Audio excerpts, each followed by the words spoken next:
So ఈ video నేను చేయడానికి మెయిన్ రీజన్ ఏంటంటే నా రెప్యుటేషన్ దెబ్బతిన్నది. నేను ఇర్రెస్పాన్సిబుల్ పర్సన్గా మిగిలిపోయాను. వాళ్ళ లిస్ట్లో ఎవరెవరైతే ఫైనాన్స్ కట్టలేదో పేరు ఉంటుంది కదా, ఆ కట్టినటువంటి పేరు లిస్టులోకి ఎవరి పేరు వెళ్ళింది? నా పేరు వెళ్ళింది. ఆ డేటా చూసినోడు ఎవడైనా సరే నేను రెగ్యులర్ అనుకుంటారు, ఇర్రెగ్యులర్ అనుకుంటారు, రెస్పాన్సిబుల్ అనుకుంటారా, ఇర్రెస్పాన్సిబుల్ అనుకుంటారా? మీరే చెప్పండి. Hi friends, welcome to Neelu automobile. ఈరోజు అయితే మనం చాలా ఇంపార్టెన్స్ మాట్లాడదాం. మీరు తమిళనాడు ఏదైతే చూసారో అది 100% నిజమండి. ఫైనాన్స్ కంపెనీల వలన మోసపోవడం అనేది జరుగుతూ ఉంటుంది అనమాట కొన్ని సందర్భాల్లో. కాకపోతే ఇది నాకు సెకండ్ టైం అయితే జరిగింది కాబట్టి నేను వీడియో అయితే చేస్తున్నాను. సో బైక్ కానీ ఏది కానీ ఫైనాన్స్లో తీసుకునేటప్పుడు అయితే మాత్రం అంటే మనకేవో ప్రాబ్లమ్స్ ఉండో లేకపోతే డబ్బులు లేకో మనకి నీడ్ ఉండే వస్తువు నీడ్ ఉంది, మనకి డబ్బులు లేవు. సో మనకు అప్పిచ్చేవాళ్ళు కావాలి. అప్పిచ్చేవాళ్ళంటే అప్పటికప్పుడు ఒక లక్షలు అప్పు ఇవ్వడం అంటే కొంచెం కష్టం కదా. అందుకని చెప్పేసి ఆన్ ది స్పాట్ ఎవరు ఇస్తారు అప్పు అంటే ఫైనాన్స్ కంపెనీ వాళ్ళు అయితే ఇస్తారనమాట. సో అటువంటి ఫైనాన్స్ కంపెనీ వాళ్ళు మనకి అప్పిచ్చి మన మీద వడ్డీ తీసుకొని పర్లేదు, ప్రాబ్లం అయితే లేదు. అప్పు ఇచ్చారు కాబట్టి వడ్డీ తీసుకోవడం తప్పేం లేదు. వడ్డీ తీసుకున్న తర్వాత కూడా వాళ్ళు మనకి ఏమైనా కొన్ని సందర్భాల్లో మోసం చేస్తే కొంచెం బాధ అనిపిస్తుంది అనమాట. అందుకని చెప్పేసి నేను మీకైతే వీడియో చేస్తున్నాను. సో ఫస్ట్ టైం ప్రాబ్లం ఎక్కడ జరిగింది అనేసి అంటే నేను ఏదైతే ఒక కంపెనీ గురించి చెప్తున్నానో పేరైతే చెప్పాలండి. ఇదివరకు నేను ఆ కంపెనీలో పర్సనల్ లోన్ తీసుకున్నాను అనమాట. సో పర్సనల్ లోన్ తీసుకునేటప్పుడు పర్సనల్ లోన్ తలకు చెక్కు 7వ తేదీన పడాలి అకౌంట్లో. ఓకేనా, మన అకౌంట్ నుంచి డబ్బులు అనేవి 7వ తేదీన కట్ అవ్వాలి. 7వ తేదీన కట్ అవ్వాలి అంటే 7వ తేదీనే కట్ అవ్వాలి. ఎందుకనేసి అంటే మనం ప్రీవియస్గా 5వ తేదీన కానీ 3వ తేదీన కానీ ఏమైనా ఈఎంఐలు కట్ అవ్వడానికి కావాల్సినటువంటి డబ్బులు ఉంచుకున్నాం అనుకోండి, మీరు 7వ తేదీన కాకుండా ముందు రోజున కనుక చెక్ వేసారనుకోండి అది పాస్ అయిపోద్ది. కాకపోతే మనం దేనికోసం డబ్బులు ఉంచామో అదైతే ఫెయిల్ అయిపోద్ది అనమాట. ఇదే సందర్భం నాకైతే జరిగిందనమాట. ఒకనొక టైంలో అంటే ఇక్కడికి 3 years బ్యాక్ అయితే ఏం జరిగిందంటే నేను ఒక కంపెనీలో అయితే ఒక ₹1,00,000 పర్సనల్ లోన్ అయితే తీసుకొని నెలకి 6,175 ఎంతో చెక్ అయితే పడుతుంది. సో ₹6,175 చెక్ అనేది 7వ తేదీన పడుతుంది. కాకపోతే ఏం జరిగిందంటే నాకు హౌసింగ్ లోన్ కూడా ఉంది. ఈ హౌసింగ్ లోన్ చెక్స్ అనేవి 5వ తేదీన పడతాయి అనమాట. హౌసింగ్ లోన్ అనేది 5వ తేదీన పడద్దు కదా అని చెప్పేసి ఖచ్చితంగా హౌసింగ్ లోన్కి సరిపడ డబ్బులు మాత్రమే నా దగ్గర 5వ తేదీన ఉంచడానికి ఉన్నాయన్నమాట నా అకౌంట్లోన. ఏం జరిగిందంటే నేను ఏదైతే పర్సనల్ లోన్ తీసుకున్నానో ఆ కంపెనీ వారు 5వ తేదీన చెక్ వేయడం జరిగింది. ఓకేనా. సో 5వ తేదీన ఎప్పుడైతే చెక్ వేసారో సాయంత్రం 4 గంటలకల్లా చెక్ పాస్ అయిపోయింది. హౌసింగ్ లోన్ చెక్ ఏదైతే ఉందో అది బౌన్స్ అయిందనమాట. So housing loan check bounce అయిన తర్వాత ఏం జరిగింది అనేసి అంటే ఏదైతే ఫైనాన్స్ కంపెనీలో ఫైనాన్స్ తీసుకున్నానో ఆ చెక్ ఎప్పుడైనా బౌన్స్ అయిందంటే సిబిల్ మీద ఎఫెక్ట్ పడదు. కానీ హౌసింగ్ లోన్ ఏదైతే తీసుకున్నానో ఆ చెక్ బౌన్స్ అయిందంటే సిబిల్ మీద ఎఫెక్ట్ పడుతుంది.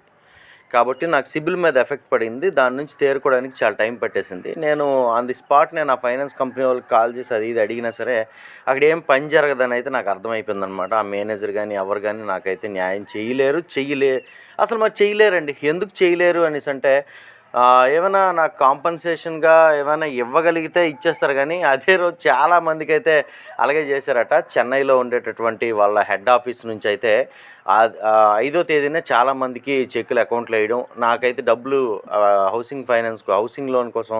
హౌసింగ్ లోన్ పేమెంట్ కోసం ఇచ్చినటువంటి డబ్బులు 5వ తేదీన ఉన్నాయి కాబట్టి నాదైతే చెక్ పాస్ అయిపోయింది. కానీ లేదు అనేసి అంటే ₹275 ₹290 అంత చెక్ బౌన్స్ ఛార్జెస్ ఉంటాయి కదా, అవైతే చాలామందికి పడ్డం ఇదంతా కూడా జరిగిందనమాట. కాబట్టి దయచేసి చెప్తున్నాను, ఏదైతే మీరు ఫైనాన్స్ తీసుకుంటారో ఆ ఫైనాన్స్ వాళ్ళ యొక్క ఇది ఎక్కడి నుంచి నడుస్తుందంటే 7వ తేదీన వాళ్ళు చెక్ వేయాలంటే 6వ తేదీ అర్ధరాత్రి 12 గంటలు అయితే ఏమవుద్ది, 7వ తేదీ వచ్చేస్తుంది కదా. సో 6వ తేదీ అర్ధరాత్రి 12 నుంచి 7వ తేదీ అర్ధరాత్రి 12 వరకు వాళ్ళు కట్ చేసుకుంటే పర్వాలేదు. ఎందుకనేసి అంటే మరి 6వ తేదీ రాత్రి 12 తర్వాత 7వ తేదీయే కాబట్టి మరి 6వ తేదీ రాత్రి 12 తర్వాత 7వ తేదీయే కాబట్టి వాళ్ళు కట్ చేసుకున్నా సరే ప్రాబ్లం లేదు. కానీ మరి వాళ్ళు 5వ తేదీన 6వ తేదీన కట్ చేసేస్తే ప్రాబ్లం అనమాట. ఇది ఫస్ట్ టైం నాకైతే జరిగిందనమాట. నేను చాలా సఫర్ అయ్యాను దానివల్ల. నేను ఎక్కడైతే హౌసింగ్ లోన్ తీసుకున్నానో వాళ్ళ దగ్గర నుంచి వేరే దగ్గరికి హౌసింగ్ లోన్ షిఫ్ట్ చేద్దాం అంటే అక్కడ మీకు ఎందుకండి ఒక చెక్ బౌన్స్ అయ్యింది అని చెప్పేసి అడుగుతున్నారు. పొరపాటు జరిగిపోయింది. అది నా అకౌంట్ నుంచి అది చెక్ పాస్ అవ్వలేదు కాబట్టి చెక్ బౌన్స్ అయ్యింది కాబట్టి హౌసింగ్ లోన్ది ప్రాబ్లం అయితే నాదేనమాట. కాబట్టి నేను ఏదైతే పర్సనల్ లోన్ తీసుకున్నానో ఆ కంపెనీ వలన నేను ఎప్పటికీ సఫర్ అవుతున్నానో అయితే అదే పొరపాటు మళ్ళీ రిపీట్ చేశాను. అదే కంపెనీలో ఫైనాన్స్ తీసుకొని మళ్ళీ రిపీట్ చేశాను. ఏదైతే ఎలక్ట్రిక్ వెహికల్ నేను వాడుతున్నానో ఎలక్ట్రిక్ వెహికల్ కొనడానికి నా దగ్గర ఫుల్ పేమెంట్ అయితే లేదు. ఫుల్ పేమెంట్ లేనప్పుడు 1 ఇయర్ బ్యాక్ ఫుల్ పేమెంట్ లేనప్పుడు నేను ఏం చేశాను అనేసి అంటే 34,000 డౌన్ పేమెంట్ అయితే కట్టాను అనమాట. 34,000 డౌన్ పేమెంట్ కట్టేసి మిగతా 60,000 ఫైనాన్స్ అయితే పెట్టా. సో మిగతా 60,000 ఫైనాన్స్ పెట్టేటప్పుడు నెలకి 3,150 రూపాయలు అయితే కట్ అవుతుంది. 2 సంవత్సరాలు అయితే పెట్టాను అనమాట. 24 మంత్స్ 3,150 రూపాయలు కట్ అవుతుండేటప్పుడు నేను పెద్దాపురంలో కొన్నాను. సో ఏ ఫైనాన్స్లో కొన్నాను అనేది ఆ వీడియోలో కూడా చెప్పాను.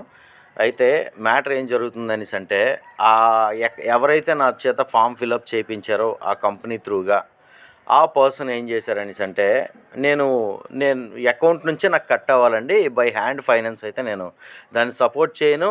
నాకు అది ఇష్టం ఉండదు. ఎందుకనేసి అంటే బై హ్యాండ్ చేస్తే ఇప్పుడు ఈ వీడియోలో నేను ఎండింగ్ వచ్చేటప్పుడు చెప్పే కొన్ని ప్రాబ్లమ్స్ ఉంటాయి. అవి జరగడం అయితే నాకు ఇష్టం లేదండి అని చెప్పేసి నేనైతే చెప్పడం జరిగింది. అప్పుడు వాళ్ళు ఏం చేశారంటే అకౌంట్ త్రూగా కట్ అవుతాయండి, ఇది మీకు బై హ్యాండ్ కాదండి అని చెప్పేసి వాళ్ళు అనడం జరిగింది. సర్లే అకౌంట్ త్రూగే కదా అని చెప్పేసి ఓకే అనేసి నేను సంతకాలు పెట్టేశాను.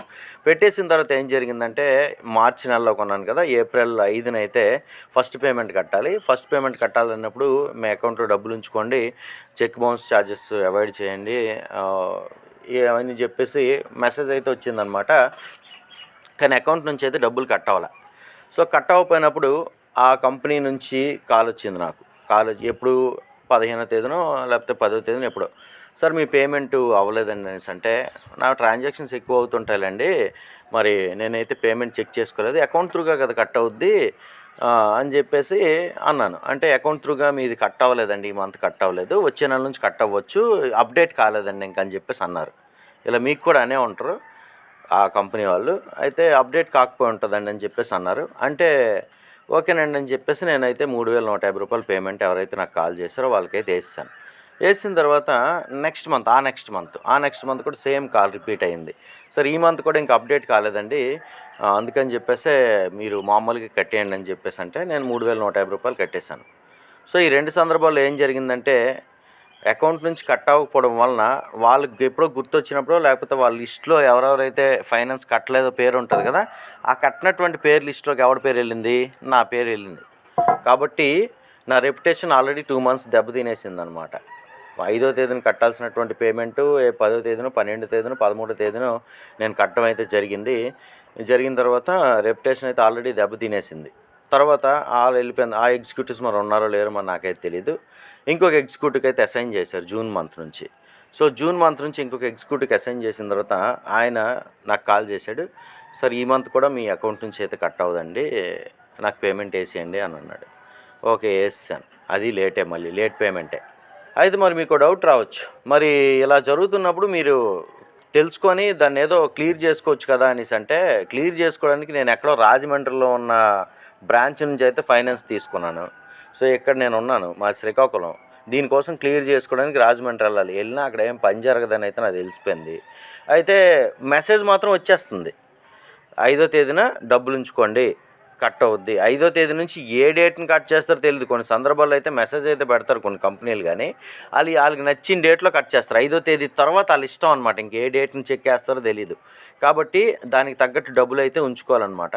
ఆ సందర్భంలో నేను ఏం చేశానంటే వీళ్ళకైతే నేను పేమెంట్ ముందే చేసేవాడిని కాదనమాట, 5వ తేదీ తర్వాతే పేమెంట్ చేసేవాడిని వాళ్ళు ఫోన్ చేస్తే. అలాగా అయిందనమాట. నాకు నవంబర్ వరకు కూడా క్లారిటీ అయితే రాలేదు, అకౌంట్ నుంచి కట్ అవుద్దా బై హ్యాండ్ ఇవ్వాలా అని చెప్పేసి క్లారిటీ రాలేదు. డిసెంబర్ నుంచి నాకు ఒక క్లారిటీ ఇచ్చాడనమాట ఆయన. నేను ఎవరికైతే జూన్ నుంచి పేమెంట్ వేస్తున్నానో 3,150 రూపాయల అకౌంట్లో ఆయనతో క్లారిటీ ఇచ్చాడు నాకు. ఏంటనంటే మరి మీకు అకౌంట్ నుంచి అయితే కట్ అవ్వదండి, ఇంకా మీరు డైరెక్ట్ నా అకౌంట్కి కొట్టేయండి, నేను అక్కడ పే చేసేస్తానని.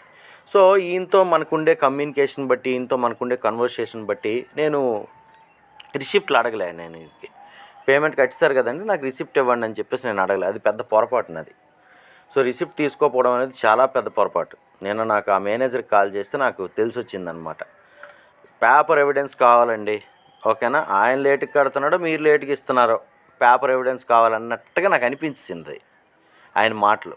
అర్థమైందా? ఎందుకనేసి అంటే చెప్తా. అయితే ఈ విధంగా డిసెంబర్ నుంచి ఏం జరిగిందంటే 5వ తేదీ లోపలే నేను ఆయనకి పేమెంట్ అయితే 1వ తేదీ 2వ తేదీ 3వ తేదీ 5వ తేదీ మొన్న ఏప్రిల్లో ఏం జరిగిందంటే ఏప్రిల్ మంత్ కట్టాల్సింది ఏప్రిల్ 1న ఆయనకి వేసేసాను. ఏప్రిల్ 5వ తేదీన కట్టాల్సింది మే నెలలో కట్టాల్సింది ఏప్రిల్ 30th 31st వేసాను అనమాట. ఇక్కడ స్క్రీన్ షాట్ పెడతా చూడండి.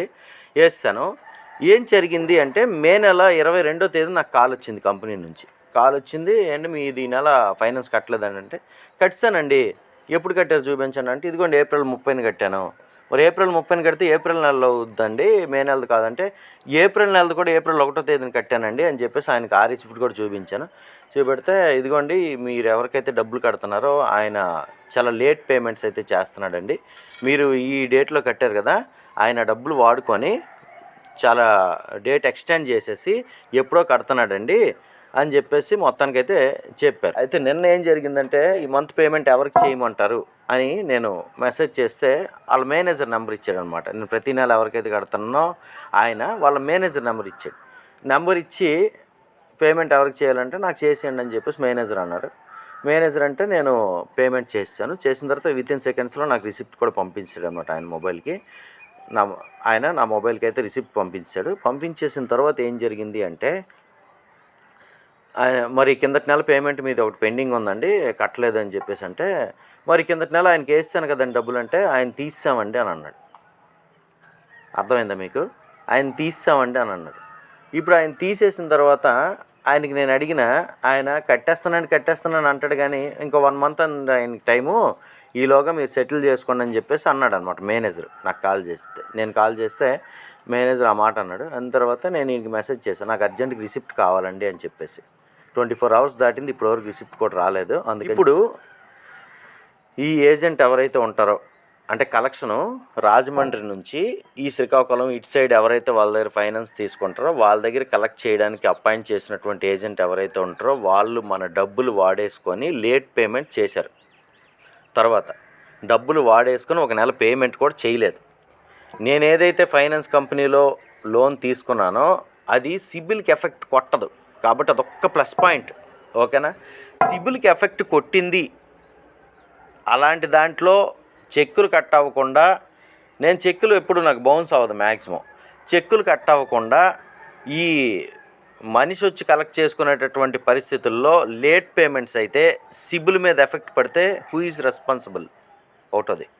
రెండోది ఏంటి అనేసి అంటే, నేను పెద్దాపురంలో కూర్చునేటప్పుడు ఇక్కడ నుంచి ఆయనకి ఫైనాన్స్ ఇస్తే ఆయన దగ్గర ఎలా రికవర్ చేస్తాం ఒకవేళ ఆయన కట్టకపోతే? బండి ఎక్కడో శ్రీకాకుళంలో ఉంటుంది, ఆ ఊరు వెళ్ళి మనం తీసుకొని వస్తాం ఆ బండి ఒకటోది. రెండోది ఏంటనేసి అంటే, శ్రీకాకుళంలో ఎక్కడో ఉంటాడు ఆయన్ని పట్టుకొని మనం కలెక్షన్ చేయగలమా అనే డౌట్తో నాకు ఫైనాన్స్ ఇచ్చే ముందు వాళ్ళు ఏం చేశారంటే, ప్రీవియస్గా నా ట్రాక్ చెక్ చేయాలంటే మా పక్కూరు బ్రాంచ్లో నేను లోన్ తీసుకున్నాను కదా ప్రీవియస్గా, మా పక్కూరు బ్రాంచ్కి అయితే ఫోన్ చేశారనమాట. ఆయన ట్రాక్ రికార్డ్ చాలా బాగుంటుందండి, ఎక్కడ చెక్ బౌన్స్ అయినట్టు కానీ లేకపోతే ఎక్కడ లేట్ పేమెంట్ కానీ మాకు అనిపించలేదు, అందుకని చెప్పేసి మీరు ఇవ్వచ్చండి అని చెప్పేసి వీళ్ళు సర్టిఫై చేశారు నన్ను. చేయడం వల్ల నాకు అక్కడ పెద్దాపురంలో రాజమండ్రి బ్రాంచ్ వారు లోన్ ఇచ్చారు. ఇప్పుడు చెప్పండి, మీరే చెప్పండి, ఈ లేట్ పేమెంట్స్ అన్నీ సిస్టంలో కనబడుతూ ఉంటాయి కదా. ఇక్కడ ఎవరైతే నా సిస్టంలో నా డేటా చూశారు, నా పేరు కొట్టగానే డేటా వస్తుంది, వచ్చిన తర్వాత ఎక్కడ కూడా లేట్ పేమెంట్ లేదు అనేటటువంటి విషయం తెలుస్తుంది. తెలిసిన తర్వాత ఆయనకి ఫోన్ చేస్తే చెప్పారు, లేట్ పేమెంట్ లేదండి, ఆయనది పర్ఫెక్ట్ కట్సెడ్ అని. ఇప్పుడు చెప్పండి మీరు, నేను ఏదైతే ఈ కరెంట్ బండి కొనడం వల్ల ఫైనాన్స్ తీసుకున్న తర్వాత అప్డేట్స్ ఏవైతే ఉన్నాయో సిస్టంలో ఎంటర్ అయిన డేటా ఉంటుంది కదా, ఏ డేట్లన పేమెంట్ అయితే చేయబడిందో ఆ డేటా చూసినోడు ఎవడైనా సరే నేను రెగ్యులర్ అనుకుంటారు, ఇర్రెగ్యులర్ అనుకుంటారు, రెస్పాన్సిబుల్ అనుకుంటారా, ఇర్రెస్పాన్సిబుల్ అనుకుంటారా? మీరే చెప్పండి. ఇర్రెస్పాన్సిబుల్ పర్సన్ అండి ఆయన. ఇంకెప్పుడైనా నేను హైదరాబాద్ షిఫ్ట్ అవుతాను, అక్కడ ఏదో బండి కొనాలి, నాకు ఏ ఫైనాన్స్ బండికి అందుబాటులో లేదు, ఓన్లీ ఇప్పుడు నేను ఏదైతే ఫైనాన్స్లో తీసుకున్నానో ఆ ఫైనాన్స్ మాత్రం అందుబాటులో ఉంది. ఆ ఎగ్జిక్యూటివ్ ఫోన్ చేస్తాడు వీళ్ళకి నా ట్రాక్ చెక్ చేయడానికి, రాజమండ్రి బ్రాంచ్కి ఫోన్ చేస్తాడు. ఫోన్ చేసి ఇదిగోండి పలానా ఆయనకి మేము లోన్ ఇవ్వాలనుకుంటున్నాం, ఆయన ట్రాక్ ఒకసారి చెక్ చేయండి అంటే, ఒక పేమెంట్ కూడా టైంకి కట్టలేదండి, 5వ తేదీన కట్టాల్సిన పేమెంట్లన్నీ 22, 19, 18, 26, 27 కట్టాడు, ఆయనకి ఇవ్వకండి లోన్ అని అంటారు. దీనికి ఎవరు రెస్పాన్సిబుల్ చెప్పండి? కాబట్టి చెప్తున్నాను, ఏదైతే చేతి నుంచి కలెక్ట్ చేసుకుంటారో. ఇప్పుడు ఇంకోటి, ఇప్పుడు ఈ 3150 మే నెలది పేమెంట్ చేయలేదు కదా ఏజెంట్, ఆయన మానేశాడు. మానేసిన తర్వాత సిమ్ కార్డు తీసి ఇరిపేసి జల్లేశాడు అనమాట. ఇప్పుడు నేను యూట్యూబర్నని తెలుసు, ప్రతిరోజు వీడియో చేస్తానని తెలుసు. అలాంటిది మన దగ్గరే ఇలాగైతే ఆ సిమ్ కార్డు జల్లేశాడు. ఇప్పుడు ఆ ఏజెంట్ని పట్టుకుంటాను, ఆయన ఎక్కడో హైదరాబాద్ అక్కడికి వెళ్ళిపోయాడు. ఈ 3150 కోసం నేను వెళ్ళి పట్టుకోనుగా. దాని తర్వాత ఈ 3150 కోసం కంపెనీలో కేసు వేయనుగా. వేసిన మీకు ఎవడండి వేయమన్నాడు ఆయనకి, యాప్ ఒకటి ఇన్స్టాల్ చేసుకుని దాంట్లో కట్టాలి కానీ అని చెప్పేసి అంటారు. సో దీని గురించి కూడా చెప్తా. మీరు కలెక్షన్ కోసం పంపించే ఏజెంట్లు ఉంటారు కదా, వాళ్ళ చేత క్యాష్ కలెక్షన్ చేయించుకోవడం ఇలాంటివే పెట్టకండి. మీరు చేయాల్సింది ఏంటంటే ఆ ఏజెంట్ని పంపించి, అరే బాబు నువ్వు పేమెంట్ కట్టాలంటే ఇదిగో ఈ అప్లికేషన్ నీ మొబైల్లో ఇన్స్టాల్ చేసుకో. ఎందుకంటే నేను ఆ కంపెనీకి సంబంధించినటువంటి యాప్స్ చూస్తే 50-20 ఉన్నాయి ప్లేస్టోర్లో. ఏది డౌన్లోడ్ చేసి ఎక్కడ పేమెంట్ చేయాలో నాకు క్లారిటీ లేక నేనైతే పేమెంట్ చేయలేదు. దాని తర్వాత మీరు ఆ ఏజెంట్ని పంపించి కస్టమర్కి చెప్పించాలి ఏంటనంటే, ఈ యాప్ ఇన్స్టాల్ చేసుకో, ఇక్కడ నొక్కు, వీళ్ళకి పేమెంట్ కొట్టు అని చెప్పేసి మీరు అవేర్నెస్ కల్పించాలి. అంతేగాని అతని దగ్గర డబ్బులు తీసుకొని వీళ్ళ దగ్గర తెచ్చి వీళ్ళేమో మీకు కట్టగా ఆయన రెప్యుటేషన్ దెబ్బతిని ఇలాంటిదైతే చేయకండి. కాబట్టి చెప్తున్నాను, మీరు ఎవరైనా సరే ఏదైనా ఫైనాన్స్ కంపెనీ నుంచి ఇలా బై హ్యాండ్ అని చెప్పేసి కలెక్షన్ పెట్టుకొని మీరు టైంకి కట్టేసిన ఆల్ టైంకి అక్కడ పే చేయకుండా ఇలాంటి జరిగి ఉంటే కింద కామెంట్ సెక్షన్లో ఆ కంపెనీ పేరు తెలియజేయండి. నేనైతే కంపెనీ పేరు అయితే చెప్పదలుచుకోలేదు. సో ఈ వీడియో నేను చేయడానికి మెయిన్ రీజన్ ఏంటంటే, నా రెప్యుటేషన్ దెబ్బతిన్నది, నేను ఇర్రెస్పాన్సిబుల్ పర్సన్గా మిగిలిపోయాను. కాబట్టి మరి దీనికి మరి ఎవరు ఆ సిస్టంలోకి వెళ్ళి డేటాను అంతా కూడా అరెస్ట్ చేసి ఈయన మంచోడండి, ఈయన 5వ తేదీ కల్లా కట్టేస్తాడు అని చెప్పేసి అప్పుడు కూడా మళ్ళీ రీఇన్సెట్ అయితే చేయలేరనమాట. ఈ మేనేజర్ ఇవాళ ఉంటాడు, ఈయనకి మన మంచితనం ఇవాళ తెలుస్తుంది, రేపు వేరే వాళ్ళు వస్తారు, ఆయనకి మళ్ళీ మనం ప్రూవ్ చేసుకోవాల్సినటువంటి పరిస్థితి. కాబట్టి దయచేసి ఈ వీడియోని అయితే వీలైతే షేర్ చేయండి. నేను ఇదివరకు అయితే ఆల్రెడీ ఫైనాన్స్ విషయంలో మీకు వీడియోలు చేశాను, ఒక 2 వీడియోలు. అయినప్పటికి నేనే దెబ్బ అయిపోయాను. కాబట్టి ఈ వీడియో నేను మీకు అవేర్నెస్ కోసం అయితే చేస్తున్నాను. ఈ వీడియో మీకు నచ్చిందంటే లైక్ చేసి మీ ఫ్రెండ్స్తో షేర్ చేయండి. నీలు ఆర్ట్స్ ఆటోమొబైల్ యూట్యూబ్ ఛానల్ అయితే సబ్స్క్రైబ్ చేసుకోండి. అందరూ నమస్కారం, థ్యాంక్ యూ.